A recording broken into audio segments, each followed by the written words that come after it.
Wrong road.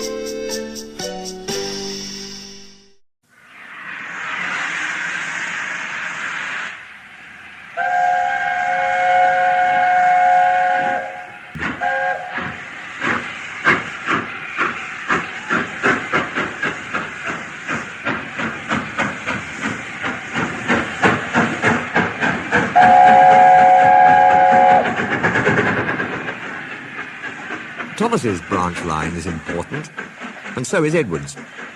They both bring in valuable traffic, but their track and bridges are not so strong as those on the main. That is why the Fat Controller does not allow the heavier mainline engines, such as Gordon and Henry, to run on them. If, however, you had heard Gordon talking to Edward a short while ago, you would have thought that the Fat Controller had forbidden him to run on branch lines for quite another reason. "It's not fair," grumbled Gordon. "What isn't fair?" asked Edward. "Letting branch-line diesels pull main-line trains." "Never mind, Gordon. I'm sure Boko will let you pull his trucks sometimes. That would make it quite fair." Gordon spluttered furiously. "I won't pull Boko's dirty trucks. I won't run on branch lines." "Why not? It would be a nice change." "The Fat Controller would never approve," said Gordon loftily. "Branch lines are vulgar." He puffed away in a dignified manner. Edward chuckled and followed him to the station. Gordon, his driver, and his fireman all say it was the lady's fault. She wore a green floppy hat and was saying goodbye to a friend sitting in the coach nearest the guard's van. It was almost time to start. The fireman looked back. He was new to the job. He couldn't see the guard, but he did see something green waving. He thought it was the flag. "Right away, mate," he called. But the guard had not waved his flag. When Gordon started, he left some luggage, several indignant passengers, and the guard all standing on the platform.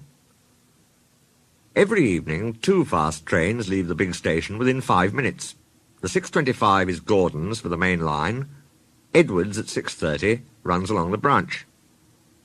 By the time Gordon had been brought back, Edward's train was overdue. "You've missed your path, Gordon," said the Fat Controller crossly. "Now we must clear Edward's train before you can start." This should have put everything right with the least possible trouble. But control at the big station made things worse. They forgot to warn the signalman at Edward's junction about the change of plan. It was dark by the time the trains reached the junction, and you can guess what happened. Edward went through on the main, while Gordon was switched to the branch. It took the Fat Controller several hours to sort out the tangle and pacify the passengers.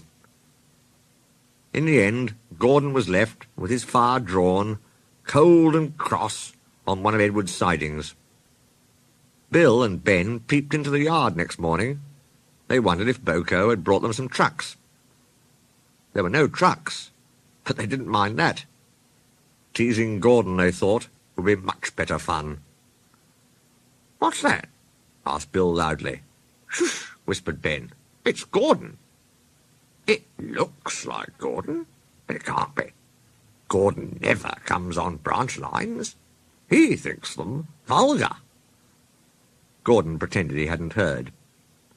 "If it isn't Gordon," said Ben, "it's just a pile of old iron, which we'd better take to the scrapyard. No, Bill, this lot's useless for scrap. We'll take it to the harbour and dump it in the sea." Gordon was alarmed. "I am Gordon. Stop, stop." The twins paid no attention. Gordon shut his eyes and prepared for the worst. The twins argued loudly and long.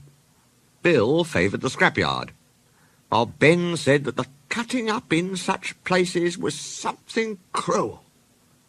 It would be kinder, he urged, to give these remains a quick end in the sea. Besides, he went on, they would make a lovely splash. Gordon could not view either prospect with any enthusiasm. Up to that time, he had disapproved of diesels. They were, he considered, ugly, smelly, and noisy. But when he opened his eyes and saw Boko coming into the yard, he thought him the most beautiful sight he had ever seen. "Boko, my dear engine," he gasped, "save me." Boko quickly sized up the situation. and sent Bill and Ben about their business.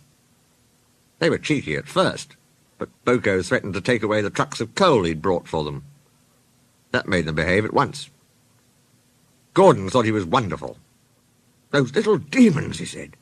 "How do you do it?" "Ah, Will," said Boko, "it's just a knack." Gordon thinks to this day that Boko saved his life. But we know that the twins were only teasing, don't we?